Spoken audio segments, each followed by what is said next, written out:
Okay, so hello and welcome back to another Unity tutorial. In this one I'm going to be showing you the event system that I mentioned in my last video. If you haven't checked that one out, then I highly recommend go check that video out. I discussed about game architecture advice and how to use events to basically decouple your code so that you don't have singletons, or at least you have as few singletons as possible, because that makes your game easier to test. It makes it easier to go to level 10 and just press play and not have it say, oh, this is missing because you need to play from level 1 and so on. There's quite a few problems that when you first make your game, you might see singletons and think, oh, they're a godsend, they're amazing, they can do everything. You know, if you have a singleton for your inventory manager, you just say inventory manager.instance and you have reference to it. But the problem with that is that you would need that inventory to start somewhere, so you might need like a preload scene, but then with a preload scene you have to play that every time, and it just becomes painful. You want, ideally, to be able to just pick any level in your game, or any, I mean, it depends what kind of game you have, but you want to be able to run any scene in your level, scene in your project, and just have it work. And if you deleted a prefab, then it should still work and not give you any errors. Obviously the thing you deleted won't work. Like, so for example, I might have a system that I drag in to handle input for the player. If I delete it, I shouldn't get any errors saying missing player input or anything. I just want it to not have player input because obviously I've deleted it.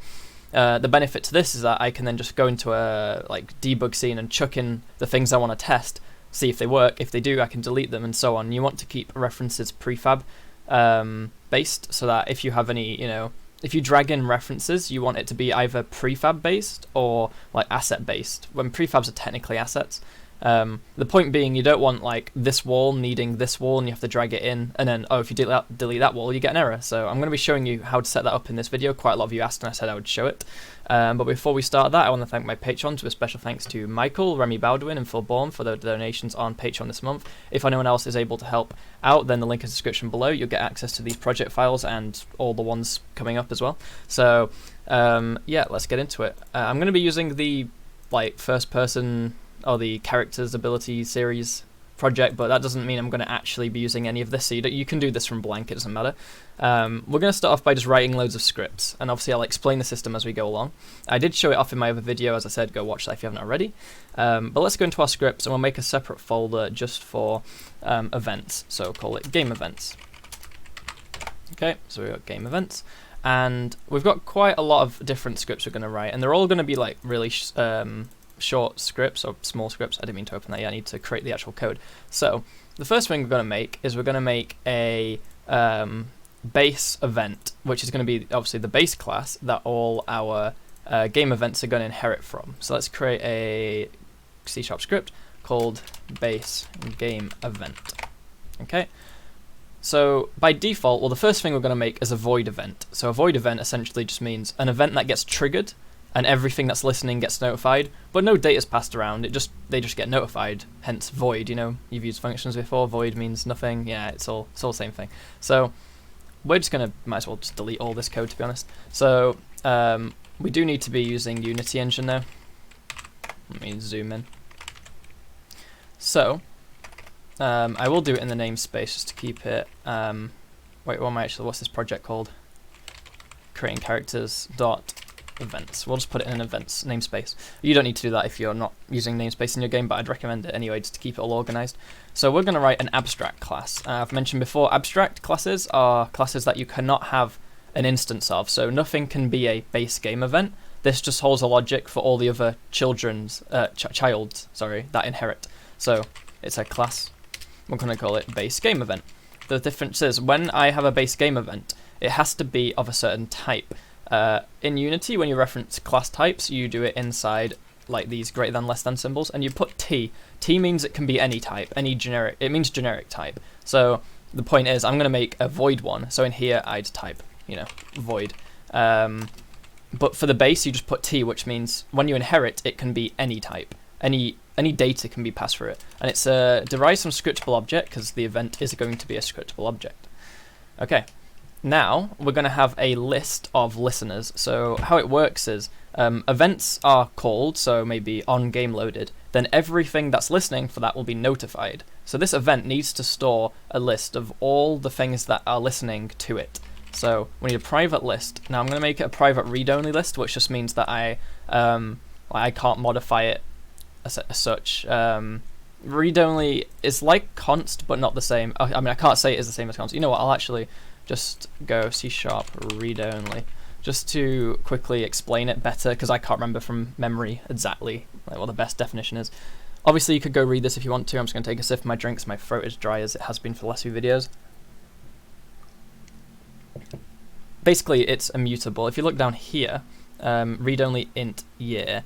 If you try and just like set it to I see there's a compile error because you can't just set it again to another value by saying equals.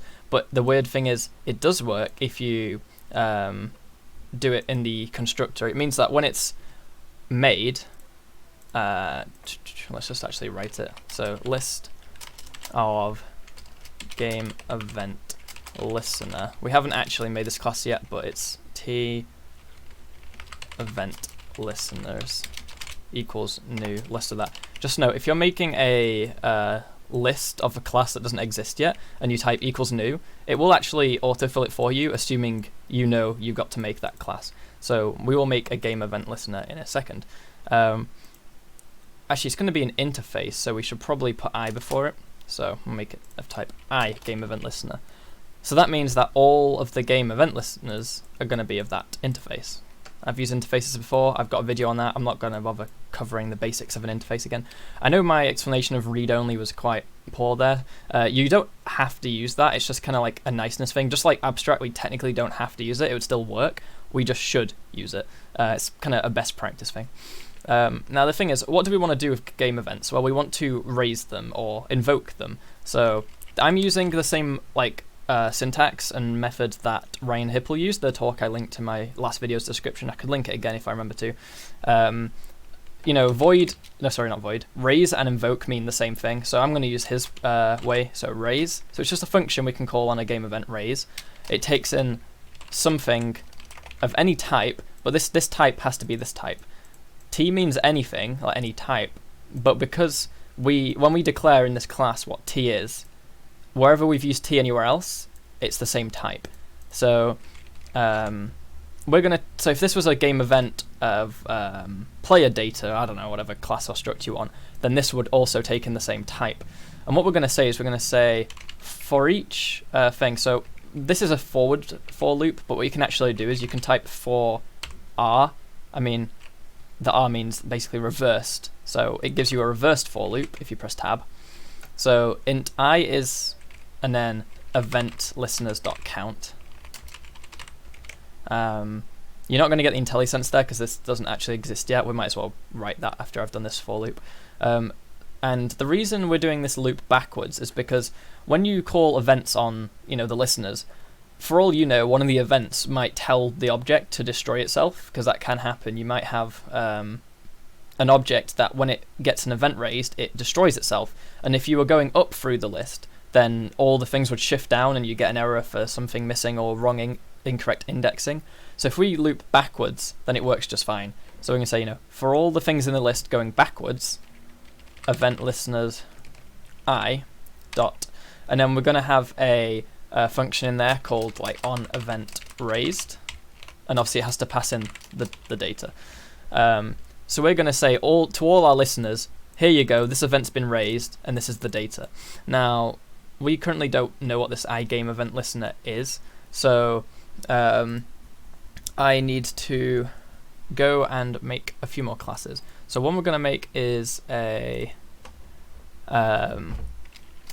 base game event listener. So a listener is the actual mono behavior that sits on something in your scene that acts as the listener. This is the thing that will have a reference to some code on your object. So if this cube cared about an event, then I would put this game event listener on it and attach a script or drag in a script and say, oh yeah, when this event's called, you know, do that function.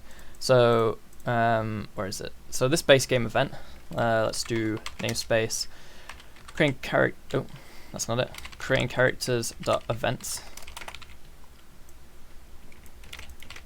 and let's just clean this up. So this is going to have a really weird syntaxing for this mono behavior, because we're basically, Unity events already exist, and we're creating our own Unity events, essentially what we're doing. Or we're going to have our own Unity event inside of this. So what we want is, it's a, let me just go, it's abstract, because we want to inherit from it and not actually have anything of this type. So we're going to write here, it's going to look really weird, but we're going to write T, comma, E, comma, U, E, R. Now, that T, when you use like the generic type, it's not limited to T. T is just the standard character you use. Now, what we're doing here is basically saying type, event, Unity event, response. That's what these just mean. It's just the naming convention that we're using, so it's easier to understand. And it is still a mono behavior because it sticks on a game object. Comma, then it has an interface, the game event listener we're going to write in a second. So I'm going to do this on the next line so we can actually fit it on the screen. Game event listener, okay, of type T. The T type that we've defined there is the same that gets passed in here. And then we can use where. Now this is basically going to say, well, where the base game event T, so that's the base game event we wrote here, of the same type, because we need it all to be the same type, otherwise we're going to get problems. Where, so basically if we keep writing where, it means it's where it's all true, where it's almost like writing this and this, but you can't use and here, you have to use where again. So where the UER, the type that, is the same as Unity event, which I have to import because that already exists in Unity. Unity events already exist. And what type is it? Well, it's the same as type T. Now this looks really odd, and this red underline will go away when we've made this interface, but it might be a bit difficult for some of the beginners to understand, and when I looked at it, it was quite confusing to get my mind around at first. But the point is, we're going to have events, event listeners, and the actual like data that gets passed around. We're going to have 3 different things for every event type we make, but at the start we'll keep it simple with the void, so we just have a simple, no data being passed. But what we need is, we need to store in here a serialized private E. Now obviously, what is that E? Normally you'd write float or int or bool, but we're going to write E, and that's just so that it is a game event, but it's the same type of game event that we're listening for. So game event, and we're going to have a public E. Now this is just in case we need to actually reference the game event from this class. We're keeping this serialized field private because it's generally what you do is you use getters and setters in object-oriented programming. It's just all a preference thing, and whether you're sticking to the utmost like best practices. So we're going to write game event but with a capital G, so it's like the same event. We're going to say get return game event with lowercase. So when we refer to this, we get back that, and then after this we'll write set game event equals value. Technically this bit also isn't 100% necessary, but I'd recommend doing it because you would have to change something else otherwise. I'm also going to have a private UER, which is the Unity event over here, because we're saying where UER is a Unity event of type T. So UER, Unity event response. We don't have to initialize it really. So we're going to have a game event and a Unity event, but this Unity event is going to be of type whatever we've said it is. So normally by default in Unity, your game events, your Unity events are just like, for example, if I did a button to this, you'll notice how we have the Unity event and it's void, no parameters. And I think all of them, as far as I'm aware, that are built in are void types. But we want to be able to make our own data types and use it in our own way. So that's why we're writing this. Now the thing is, with these listeners, they should only be listening when they exist in the scene, and as soon as they leave the scene, they shouldn't be like listening anymore. So we want to say private void on enable. So when this thing exists in the scene, if game event does not, if game event's null, return. If we forgot to set a game event, then don't give us an error basically.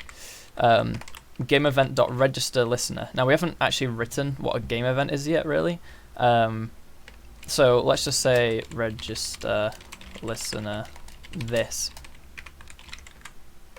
and then private void on disable if game event game event is null, return game event dot unregister listener this. So basically, yeah, when this object exists in the scene, register it, and when it leaves, unregister it, so that when we call events, we only call them on things that are still in the scene, because if we try to call it on something that isn't in the scene anymore, we'd get an error, so we don't want that. And that's this script done, so let's just get rid of the unused... Wait, did I get rid of too many? No, that's fine. Get rid of all the usings that aren't being actually used. And let's go get rid of these functions first, because that's the easiest. If we go back to our game event, what we need to do is we need to actually write this function. So we'll write public void register register listener. And what does it take in? Well, it takes in a type, game event listener t, called listener. And then we have the same thing but for unregister. So it takes unregister. Now, as I said, we should probably make this interface next, but let's just finish off this code. We'll say if not event listeners dot contains listener. The dot contains function just returns true or false depending on whether this is actually in the list, because you know event listeners is a list. There we go. Remember to have the right import so it knows what list is. If it does exist, if it doesn't exist, wait, let me get my brain around this again. So we're registering something new. Make sure it's not already in the list, because yeah, if it's already in the list, then we don't want to register it again. Maybe there's a problem where it's been called twice. We don't want to have it in there twice, so this stops that happening. And then we'll say event listeners.add, and the thing we're adding to the list is the listener. And then we're going to do the same over here, so copy and paste, but we're going to say get rid of the exclamation mark. So if it does contain it, then try and remove it. Okay, so that is all for this script. Okay, so I'll keep it open, but we can get rid of that now. So let's make this iGame event listener. So let's go back to Unity and create a C# script, iGame event listener. Now, if I'm being completely honest, I can't remember exactly the code for this one off the top of my head like I can remember the others. So I'm actually going to do a little cheat and nip to my game where I actually use it, and I can show you how I use it as well, which would be helpful too. Events, listeners, game event listener. Okay, so let's go into here. So this is an interface, so let's just get rid of this actually. So we're going to say at the top, namespace, creating.events. Alright, we're going to have a public interface. I just forgot, it's very simple actually. iGame event listener takes in a type, so it has to be of a certain type. And all we're going to say is it has to have a function called onEventRaised that takes in a parameter of the same type called item. So anything that is an event listener has a function to raise it that takes in the same type as the listener. We can close that. And now we actually need to use it. So we actually are using it, aren't we, in the event listener? We're using it here. E is of type-based game event. Are we not doing that right? I've not raised the event yet. So the function that it tells us we have to include is called onEventRaised. So let's write the code for that. If Unity event response does not equal null, so if we have a Unity event response, if we have one, then invoke it. Unity event response dot invoke item. Okay, so pass the data in. Now for void there'll be no data, but obviously for everything else there will be data. Now we can finally write our own. That was the huge setup, but after this it gets a lot easier. You barely have to write any more code now when you add new stuff. That was the huge setup. So once you got those free scripts, obviously you might want to go put them in their own folders. So the way I've done it is I've got a folder called events, a folder called listeners, so listeners, and a folder called Unity events. You might want to call that custom events, I don't know, but the point is the events are the scriptable objects, the Unity events are the things that get triggered on the object. So I'm going to put the base game event into here, the event listener into here, and then the thing that can go in listeners too. So let's go write ourselves a void. So void is a bit different, but it's very simple. We need to write just void with caps. This is because we have said that we have to pass data through, even if it's nothing. So we actually just want to go and write. You could use this in other places as well, but it's not really, needed. Namespace, Bob and Pat. Oh, no, it's not Bob and Pat, it's my other game. Creating characters.events. We just have to say we want some data that has no data. It sounds a bit stupid. We're going to write a system.serializable, so it's a class or struct, public struct void, which is the name, with no data. Might seem really pointless, but the point is, even for void, we need to pass some data through. So we're just going to pass void through, which means it has no data, but it's still a parameter such. Only for void this matters, so yeah, it's whatever. I'll just put it there. It's just a niche thing. If you ever need to pass data through and you don't actually want to pass anything through, you could just pass through a void. That's just a nice little thing, I guess, but you probably won't ever have that. So let's write a void event. So Unity events. Create a C# script, call it Unity void event.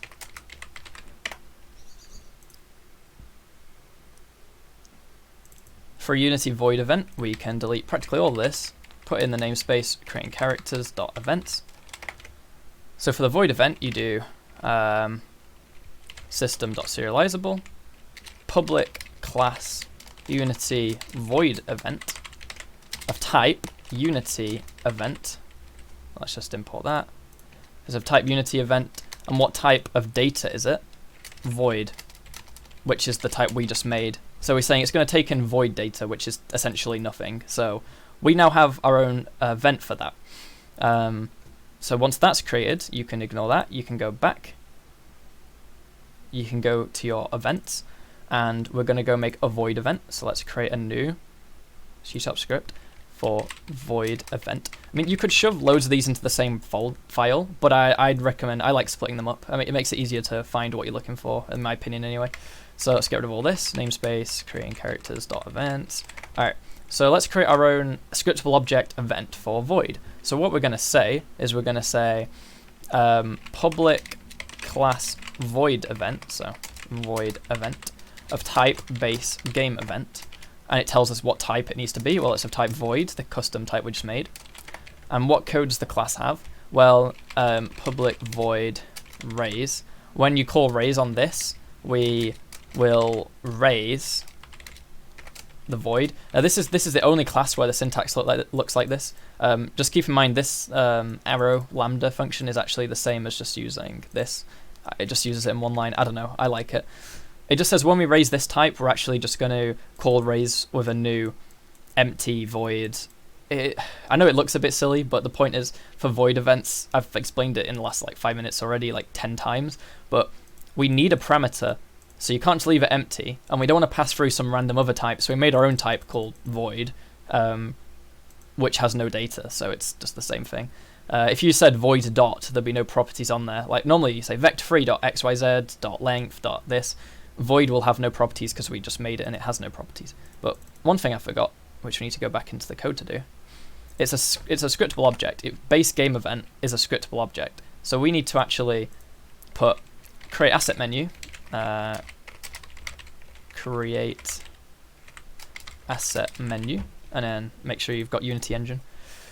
The file name should be new void event, and the menu name should be game events / void event. I don't know, it's up to you.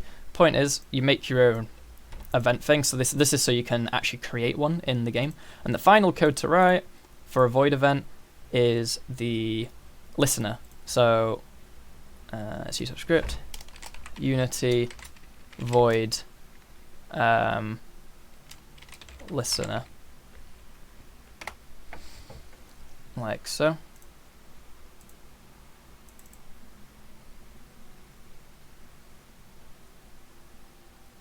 what we need is we need to clear out the script, put namespace creating dot events. So what we need to do is we can say public class Unity void listener of type base game event listener, and then it has 3 parameters: T, E, and UER. So T is the type, so the type is void. E is the event, void event. And finally, UER is the what